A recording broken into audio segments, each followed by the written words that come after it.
నమస్తే అండి. భారతీయం కార్యక్రమానికి స్వాగతం. ప్రపంచంలో ఏ దేశానికి లేనటువంటి శాస్త్రీయ సంగీతము, శాస్త్రీయ నృత్యము ఇవి ఒక్క భారతదేశానికి మాత్రమే ఉన్నాయి.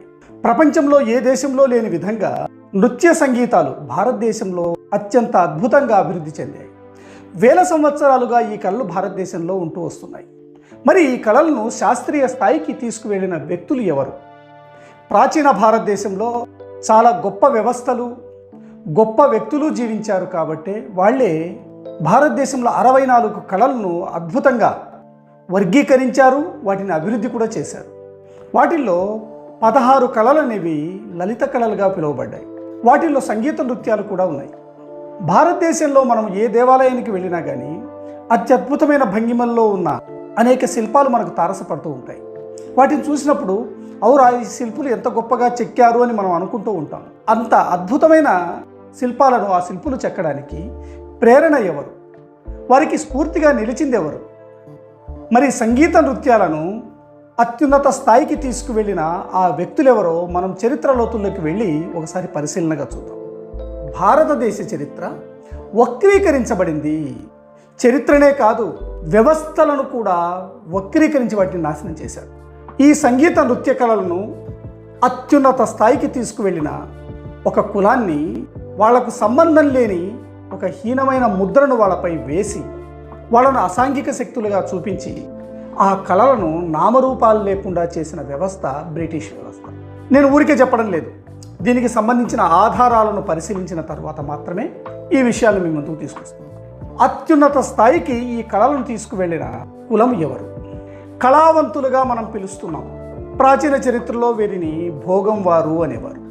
వ్యభిచారం చేసుకునే కులంగా వీడిని వక్రీకరించి అవమానకరంగా ఆ జాతిని కించపరిచారు. మరి ఈ దాష్టికానికి కారకులు ఎవరు? నిజానికి వాళ్ళు వ్యభిచారుడా? అసలు ఏమిటి వాళ్ళ చరిత్ర? ఎందుకంటే భారతదేశంలో అసలైన చరిత్ర మనం తెలుసుకోలేకపోతే ఎవడో విదేశీ శక్తులు, యూరోపియన్లు మనకు కల్పించిన భ్రమల్లోనే మనం ఉండిపోతూ మన వాళ్ళను సైతం మనం కించపరుచుకుంటూ వారిని హీనంగా చూస్తూ మనవి కాని వ్యవస్థలను మనవని భావిస్తూ మనవైన గొప్ప వ్యవస్థలను మనవి కావు అని భ్రమల్లో మునిగిపోతూ మనల్ని మనం మోసం చేసుకుంటూ జీవించాల్సిన పరిస్థితులు మన ముందు ఉంటాయి. కాబట్టి ఒకసారి ఈ నృత్య కళను, సంగీతాలను తారాస్థాయికి తీసుకువెళ్ళిన ఈ కళావంతుల గురించి ఒకసారి తెలుసుకుందాం. చరిత్రలో దేవాలయ వ్యవస్థ చాలా గొప్ప వ్యవస్థ. దేవాలయ వ్యవస్థ ఎలా ఉండేది అన్నది మనం ఇంకొక వీడియోలో తెలుసుకుందాం. ప్రస్తుతం ఈ కళావంతుల గురించి తెలుసుకుందాం. వీరు చేసిన గొప్ప సేవల గురించి తెలుసుకుందాం. ఎందుకంటే నేను ఎప్పుడు చెప్పేది అది, ఈ వీడియోలు చేస్తున్నది కూడా వక్రీకరించబడిన చరిత్రలో అవమానకరంగా, అవమాన భారంతో మగ్గిపోతున్న కొన్ని కులాల గొప్పదనాన్ని ఈనాటి తరాలకు తెలియజేయడమే ఈ వీడియోల ఉద్దేశం. భారతదేశ చరిత్రలో దేవాలయాలన్నింటికీ కూడా దేవదాసీ వ్యవస్థ అనేది ఒకటి ఉండేది. చాలామంది అనుకునేది ఏమిటంటే ఈ దేవదాసీలుగా పిలువబడిన వాళ్లే భోగం వాళ్ళు, వీళ్ళందరూ ఒకే కులస్తులు అనే ఒక అపోహలో ఉంటూ వస్తున్నారు. నిజానికి దేవదాసీలుగా పిలువబడిన వాళ్ళు ఒక్కరు కాదు. దేవాలయానికి వివిధ రకాల దేవదాసీలను సమర్పించేవారు. ఒక్కసారి మనం దేవదాసీ వ్యవస్థ గురించి పరిశీలిస్తే దేవదాసీలు అనేవాళ్ళు 7 రకాలు. వారిలో ఒకటి దత్త, అంటే భగవంతునికి దత్తను సమర్పించడం ద్వారా ఆ గుడికి వారిని సమర్పించేవారు. అంటే వాళ్ళు ఆ గుడికి దత్తపుత్రుల్లాగా, దత్తపుత్రికల్లాగా ఆ గుడిని ఆశ్రయించుకొని జీవించేవాళ్ళు. 2 విక్రిత, అంటే భగవంతుడి సేవ కోసం అని చెప్పేసి కొన్ని కుటుంబాలకు ధనాన్ని ఇచ్చి వారిని కొనుగోలు చేసి భగవంతునికి సమర్పించేవారు. వీరిని విక్రిత అని పిలిచేవాడు. 3 భృత్య, అంటే తమ కుటుంబాల్లో అనారోగ్యం పాలైనప్పుడు, ఎవరైనా ఆర్థికంగా చితికిపోయినప్పుడు తమ కుటుంబాలు బాగుండాలి, లేదా అనారోగ్యం ఉన్నవాళ్ళు కోలుకోవాలి, ఇట్లా మొక్కులు మొక్కుకొని ఆ మొక్కుబడులు తీరిన తర్వాత వారి కుటుంబంలో నుండి ఒకరిని ఈ దేవాలయ వ్యవస్థకు సమర్పించేవారు. వీరిని భృత్య అని పిలిచేవారు. 4 భక్త, ఆ దేవాలయంలో ఎవరైతే భగవంతుడు ఉన్నాడో ఆ భగవంతుడి మీద భక్తితో తమకై తాము సమర్పించుకునే వాళ్లను భక్త అని పిలిచేవారు. 5 హృత, ఈ హృత అనేవాళ్ళు దేవాలయానికి ఎలాంటి సంబంధము ఉండదు. వీరిని బయట వ్యక్తులు వారిని ప్రలోభపెట్టి వారికి అంటే మీకు పొలం ఇస్తాము, భూమి ఇస్తాము, మీకు ఏదో ఆస్తులు ఇస్తాము అని ప్రలోభపెట్టి వారిని తీసుకొని భగవంతునికి సమర్పించే వారిని హృత అని పిలిచేవారు. 6 అలంకార. ఈ అలంకార అనేవాళ్ళు భగవంతుణ్ణి అలంకరించడంలో శిక్షణ పొందిన వ్యక్తులై ఉంటారు. వారి వస్త్రాలను, మాలలను అన్ని రకాలుగా భగవంతుణ్ణి అలంకరించడము, దేవాలయాన్ని అలంకరించడము, అక్కడ సంబంధించిన అలంకరణకు సంబంధించిన అన్ని పనులు తెలిసిన వాళ్ళు, అంటే ఆ పనుల్లో శిక్షణ పొందిన వ్యక్తులను జీతభత్యాలు ఇచ్చి దేవాలయానికి వాళ్ళను దాసీలుగా నియమించేవారు. ఇక 7వ వారు రుద్రగణిక లేదా గోపిక అనే పేరుతో పిలువబడేవారు. ఎవరయ్యా వీరు అంటే దేవాలయంలో తమ నృత్యంతో, సంగీతాలతో అలరించేవారు. వీరిని జీతభత్యాలు ఇచ్చి దేవాలయంలో నియమించేవారు. ఇప్పుడు మనం కళావంతులను ఎవరైతే చెప్పుకుంటున్నామో వారు ఈ 7వ తరగతికి చెందినవారు. వీరిని రాజులు కానీ, సంపన్నులు కానీ వీరికి జీతభత్యాలు ఏర్పాటు చేసి లేదా వారి జీవన భృతి కోసం అని చెప్పేసి భూములు దానంగా ఇచ్చి వారిని దేవాలయ సేవకు నియమించేవారు.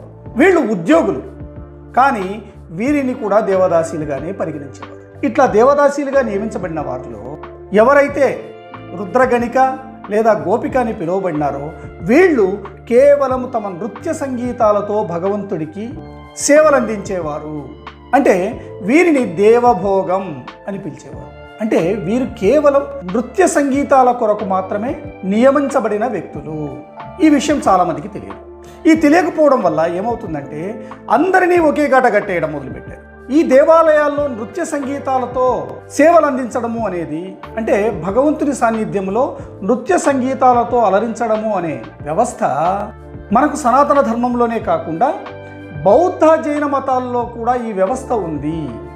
అయితే వీరు 11వ శతాబ్దం తర్వాత మాత్రమే ఒక ప్రత్యేక కులంగా ఏర్పడ్డారు అని కొంతమంది అయితే రాశారు, కానీ అంతకు ముందు నుంచే ఉన్నట్లుగా కొన్ని ఆధారాలు తెలుస్తున్నాయి. వీరు వ్యభిచారుల, అసలు ఈ పదం పలకడానికే నాకు చాలా ఇబ్బందిగా ఉంది. ఎందుకంటే పాపం వాళ్లకు అట్లాంటి సాంప్రదాయం కానీ అట్లాంటి వృత్తి కానీ లేదు.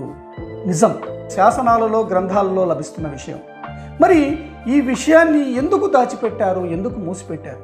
చివరికి వాళ్ళకై వాళ్ళు కూడా ఆత్మన్యూనతాభావంలోకి వెళ్ళిపోయే విధంగా మన చరిత్రను వక్రీకరించారు.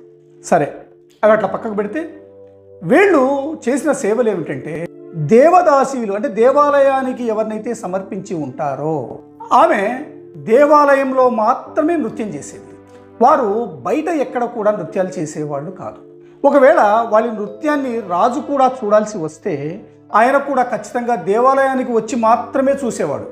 తన దగ్గరకు పిలిపించుకొని వారిని నృత్యం చేయాలని నిర్బంధించేవాళ్ళు కాదు. మరి బయట చేసేవాళ్ళు లేరా? ఉండేవాళ్ళు. ఆనాటి కాలంలో సంపన్నులు ఎవరైతే ఉన్నారో, గొప్ప రాజులు, సంపన్నులు, వారి పెళ్ళిళ్ళలో భోగం మేళం అని పెట్టించేవారు. వీళ్ళలో నృత్యం చేసేవాళ్ళు ఉండగా వారి సోదరులు, వారి బంధువర్గం అంతా కూడా వాయిద్య సహకారాన్ని అందించేవారు. సంగీతాన్ని వీరు ఎంతగానో అభివృద్ధి చేశారు. ఏ వ్యవస్థలైనా సరే వ్యభిచార వృత్తికి అలవాటు పడుతున్నారు అంటే వారు నిజానికి పొట్టకూటి కోసం ఆ పడుపు వృత్తిని చేపడుతూ ఉంటారు. మరి ఇక్కడ ఈ కళావంతుల విషయానికి వచ్చినప్పుడు వీళ్ళు సమాజంలో సంపన్నులు, వీళ్ళకు డబ్బు కొదవలేదు. ఎందుకంటే ఆనాటి వ్యవస్థలో వీళ్ళు సెలబ్రిటీలు. వీళ్ళు దేవాలయంలో నృత్యం చేసినా కానీ వారు చేసిన నృత్యాలకు సంతోషపడిన సంపన్నులు వారికి విరివిగా ధన సహాయాన్ని అందించేవాళ్ళు. అంటే వాళ్లకు ఇనాములు, టిప్స్ రూపంలో వాళ్లకు చాలా డబ్బులు ఇచ్చేవాళ్ళు. అదేవిధంగా వీరిలో కొంతమంది ఏం చేసేవాళ్ళు అంటే ఈ పెళ్ళిళ్ళకు కానీ ఇతర కార్యక్రమాలకు కానీ వీళ్ళు నాట్య ప్రదర్శనలు చేసినప్పుడు అక్కడి నుంచి కూడా వీళ్ళకి డబ్బులు వచ్చేవి. ఆ విధంగా ఎక్కడ కూడా వీరు డబ్బుకు కొరత ఎదుర్కొన్న కులం కాదు. వీరు ఏ నగరంలో అయితే జీవించేవారో ఆ నగరం నడిబొడ్డున వీరి నివాసాలు ఉండేవి.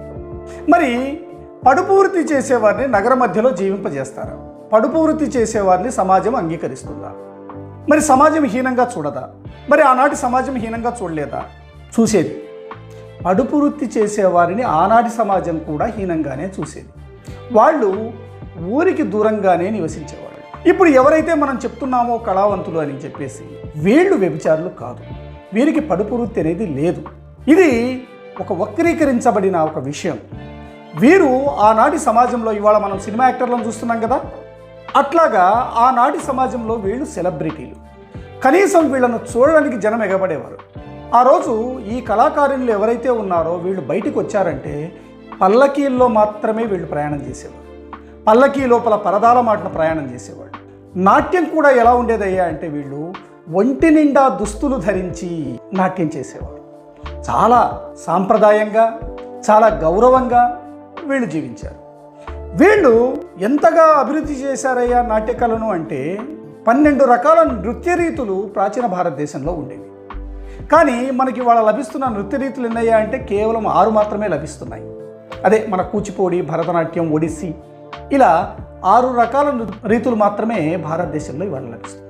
అంటే మిగతా నృత్య రీతులు కనుమరుగైపోయాయి. ఎవరైతే దేవాలయాల్లో దేవదాసీలుగా ఉండి నృత్యాన్ని చేసేవాళ్ళో వాళ్ళు మాత్రం భగవంతునికి సమర్పించబడి వాళ్ళు మాత్రం పెళ్లి లేకుండా జీవించేవాళ్ళు. కానీ మిగతా వాళ్ళందరూ కూడా పెళ్ళిళ్ళు చేసుకొని మిగతా సమాజంలో ఎట్లయితే మిగిలిన ప్రజలు జీవించేవారో అదే విధంగా వాళ్ళు కూడా జీవించారు. మరి ఇట్లా ఎవరైతే దేవదాసీలుగా ఉన్నారో, పెళ్ళిళ్ళు చేసుకోకుండా దేవుడికి అంకితం ఇవ్వబడిన వాళ్ళు ఉన్నారో, వీళ్ళు ఆ రోజు సమాజంలో చాలా గొప్పవాళ్ళు. అంటే సంపదను చాలా స్థాయిలో వీళ్ళు పోగేశారు. అదేవిధంగా రాజాస్థానాలలో కూడా కొంతమంది రాజనర్తకీలు ఉండేవాళ్ళు. వాళ్లకు వీళ్లకు సంబంధం లేదు. వాళ్ళు దేవాలయాల్లో సేవలు చేసేవాళ్ళు కాదు. వాళ్ళుగానే ఉండేవాళ్ళు. అంటే వాళ్ళు వీళ్ళ కులానికి చెందిన వాళ్ళు అయినప్పటికీ కూడా దేవాలయాల్లో ఉండేవాళ్ళు మాత్రం మిగిలిన చోట్ల ఎక్కడ కూడా నాట్య ప్రదర్శన ఇచ్చేవాళ్ళు కాదు. వాళ్ళ నాట్య ప్రదర్శన చూడాలి అనుకున్న వాళ్ళు ఖచ్చితంగా దేవాలయానికి మాత్రమే వెళ్ళాలి. ఇట్లా వీళ్ళు సమాజంలో చాలా ఉన్నతమైన అంతస్తులో జీవించారు. విజయనగర సామ్రాజ్యాన్ని సందర్శించిన విదేశీయులు ఎవరైతే ఉన్నారో వాళ్ళు చెప్పిన మాటల ప్రకారం రాజాంతపురంలోకి ఎట్లాంటి అనుమతి లేకుండా నేరుగా తిరగగలిగే అవకాశము ఈ దేవదాసిలు అంటే ఈ కళాకారులకు ఉండేది. తాంబూలం వేసుకుని అంతఃపురంలో రాణులతో సమానంగా తిరగగలిగేవాళ్ళు. రాణులు కూడా వీరికి మర్యాద ఇచ్చేవాళ్ళు అని ఆ చరిత్రకారులు రాశారు. వీళ్ళ గురించి ఇంకా లోతుకు వెళ్ళి పరిశీలించినప్పుడు నాకైతే దిగ్భ్రాంతికరమైన విషయాలు బయటపడ్డాయి. దేవదాసీలుగా దేవాలయాలకు ఎవరైతే సేవలు అందించారో వాళ్లకు ఈ ఇనాముల రూపంలో, బహుమతుల రూపంలో ఏదైతే సంపద సంక్రమించిందో ఆ సంపద అంతా కూడా ప్రజా ప్రయోజన కార్యక్రమాలకు వినియోగించారు. చాలా చోట్ల చెరువులు నిర్మించారు. ఇవాళ తెలుగు రాష్ట్రాల్లో కనిపించే అనేక చెరువులను వాళ్లే తవ్వించారు. అనేక దేవాలయాలు కట్టించారు. మాకు నంద్యాల జిల్లాలో వెలుగోడు ప్రాంతంలో పెద్ద మల్లాలమ్మ, చిన్న మల్లాలమ్మ, చెవిటి మల్లాలమ్మ అనే పేర్లతో చెరువులు ఉన్నాయి. ఎవరు ఈ మల్లాలమ్మలు అంటే వీరు ఈ కళావంతులే. తమ దగ్గర ఉన్న సంపదను ప్రజల కోసం వెచ్చించారు. వారి చివరి స్టేజ్లో ప్రజల కోసం, ప్రజా ప్రయోజనాల కోసం, ప్రజోపయోగ కార్యక్రమాల కోసం తమ సంపదనంతా వెచ్చించారు. వీరు నృత్య సంగీతాలను శాస్త్రీయ స్థాయికి తీసుకువెళ్ళి ప్రపంచానికి అందించారు. మరి ఇంత గొప్పగా జీవించిన ఈ జాతిని హీనమైన వారిగా చూపించిన వాళ్ళు ఎవరయ్యా అంటే ఖచ్చితంగా బ్రిటిష్ వాళ్ళు. అవును, ఖచ్చితంగా ఈ పని చేసింది బ్రిటిష్ వాళ్ళే అనడానికి ఆధారాలు ఉన్నాయి. ఆనాటి వ్యవస్థలో దేవాలయ వ్యవస్థ అంతా కూడా వ్యభిచారులతో నిండిపోయింది అని ఒక ముద్ర వేసి దేవాలయ వ్యవస్థను విచ్ఛిన్నం చేయడానికి ఒక కుట్రమన్నారు. ప్రాచీనమైన భారతదేశంలో భక్తితో దేవాలయానికి వెళ్ళే వ్యవస్థలు ఏవైతే ఉన్నాయో ఉండొచ్చు, ఎవరో కొంతమంది ఎక్కడో చేసి ఉండవచ్చు, కానీ దేవాలయ వ్యవస్థ అంతా కూడా పడుపు వృత్తికి ఆలవాలమైందని చెప్పి ఒక ముద్ర వేసి, అంటే వాడు అంటాడు యూరోపియన్స్ అనే మాట ఏంటంటే ఒక కుక్కను చంపాలా అంటే దానికి పిచ్చి ఉందని ముద్ర వేయాలి, పిచ్చి కుక్కను చప్పుడు కాల్చి చంపడానికి అవకాశం లభిస్తుంది. ఇట్లాంటి కుట్రపూరితమైన ఆలోచనలతో ఈ దేవదాసి వ్యవస్థ అనేది చాలా కలుషితమైపోయింది, ఇది సమాజాన్ని భ్రష్టు పట్టిస్తోంది అని చెప్పేసి ఆ వ్యవస్థను నాశనం చేశారు, ఆ వ్యవస్థను రద్దు చేశారు. మనం ఒక్క బ్రిటిష్ వాడిని అనుకోవడం ఎందుకులేండి, అదే సమయంలో సంఘ సంస్కర్తల రూపంలో ఉన్న అనేక మంది వ్యక్తులు కూడా వారికి సహకరించారు. ఒక్కసారి మనము లోతుగా వెళ్ళి పరిశీలన చేసినప్పుడు డబ్బు ఉన్నవాడు, సంఘంలో పరపతి కలిగిన వాడు పడుపు వృత్తి చేస్తాడా? ఒక్కసారి ఆలోచన చేయాలి. ఈ 7వ తరగతిలో ఉన్న దేవదాసీలుగా చెప్పబడిన వారు సంఘంలో ఉన్నతమైన స్థితిలో ఉన్నారు, సంపద కలిగి ఉన్నారు, విద్యావంతులుగా కూడా ఉన్నారు. తంజావూరు రఘునాథ నాయకుని కాలంలో చాలామంది అద్భుతమైన కావ్యాలు కూడా రాశారు. ఇంత గొప్పగా జీవించిన ఈ జాతిని ఒక ముద్ర వేసి ఆ వ్యవస్థను నాశనం చేసి వీటి గురించి శాసనాల్లో ఏమని రాశారయ్యా అంటే, మహానాటి వారి శాసనాల్లో వీరిని రంభవంశీయులుగా వీరిని చెప్పారు. ఈ రంభవంశీయులకు పల్లకీలు కూడా చెల్లుతాయి అని చెప్పి రాశారు. అంటే ఆ రోజు ఉన్నత వర్గాలు ఏవైతే అనుభవిస్తున్నారో సౌకర్యాలన్నీ కూడా అన్ని సౌకర్యాలను వీళ్ళు అనుభవించారు. అంటే వీళ్ళు ఉన్నత వర్గంగానే ఉన్నారు. ఆ రోజు సంపన్నులు వీళ్ళ నాట్య ప్రదర్శనలు ఏర్పాటు చేయడమే కాకుండా గృహప్రవేశాలను చెయ్యాలన్నా కానీ మొదటగా వీళ్ళని పిలిచి వీళ్ళ ద్వారా గృహప్రవేశాలు చేసేవాళ్ళు. ఇవాళ మనం సెలబ్రిటీలు, సినిమా యాక్టర్లు ఉన్నారు, అందరినీ పిలిచి మన షాపింగ్ మాల్స్ అవి ఓపెనింగ్ చేస్తూ ఉంటారు కదా. అదే విధంగా ఆ రోజు సమాజంలో ఇవాళ మనం సినిమా యాక్టర్లను ఎట్లయితే సంభ్రమాశ్చర్యాలతో చూస్తూ ఉంటామో అదే రకంగా ఆనాటి కళావంతులను ఆనాటి సమాజం చూసేది. మరి అంత గొప్పగా జీవించిన వాళ్ళు శాస్త్రీయ నృత్యాలను వంశపారంపర్యంగా వారి ఇళ్లలోనే వారి పిల్లలకు నేర్పించేవాళ్ళు. వీళ్ళలో మగవాళ్ళు నేర్చుకున్న వాళ్ళు నాట్యాచార్యులుగా ఉంటూ మిగతా వాళ్లకు నేర్పించేవాళ్ళు. ఆ విధంగా సంగీత నృత్యాలను అత్యున్నతమైన స్థితికి తీసుకువెళ్ళారు. మరి ఇంత గొప్పగా జీవించిన ఈ జాతిని ఎట్లా మనసొప్పింది వీళ్ళకు? అందుకే బాధగా చెప్తున్నాను. భారతదేశ చరిత్రలో వెనక్కి తీసుకువెళ్ళినప్పుడు మన చరిత్ర మనది కాదని ముద్రలు వేసి మనకే అబద్ధాలు చెప్తూ వచ్చారు. ఇవాళ ఇంకా బ్రతికి ఉన్నాయి అంటే ఆ కళారూపాలు ఇవాళ మనకు భారతదేశ సంస్కృతి సాంప్రదాయాలకు ఆలవాలంగా ఉన్నాయి. ఇవాళ ఉన్న మన శాస్త్రీయ సంగీతం అయితేమి, శాస్త్రీయ నృత్యాలైతేనేమి, ఇవన్నీ కూడా వీరి చలువే. వీళ్లను ఈ విధంగా ఈ స్థితికి తీసుకొచ్చిన బ్రిటిష్ వాడి సంగతేమో కానీ సిగ్గుపడాల్సిన విషయం ఏందయ్యా అంటే మనం కూడా సిగ్గుపడాలి, క్షమాపణ చెప్పాలి వీరికి. చివరికి వాళ్ళు తమ కులాన్ని గర్వంగా చెప్పుకోలేని స్థితికి ఈరోజు దిగజార్చి వారిని హీనంగా చూడడం అనేది ఎంతవరకు సమంజసం? భారతదేశ చరిత్రలో సంస్కృతికి ఆలవాలమైన నృత్య సంగీతాలను అభివృద్ధి చేసిన ఒక గొప్ప జాతి గురించి మనం ఇవాళ తెలుసుకున్నాం. వీరు చేసిన త్యాగాలను, ఈ సమాజానికి చేసిన వీరు అందించిన అనేక నిర్మాణాలను మనం ఇవాళ చూస్తూ ఉన్నాం. ఈ వీడియో మీకు నచ్చిందని అనుకుంటున్నాను. ఈ వీడియో మీకు నచ్చినట్లయితే తప్పకుండా లైక్ చేయండి, మీ మిత్రులకు షేర్ చేయండి. అదేవిధంగా మన ఛానల్ సబ్స్క్రైబ్ చేసుకుని మిత్రులు ఎవరైనా ఉంటే తప్పకుండా సబ్స్క్రైబ్ చేసుకోండి. మీ అభిప్రాయాలను తప్పకుండా కామెంట్ల రూపంలో తెలియజేయండి. జై హింద్.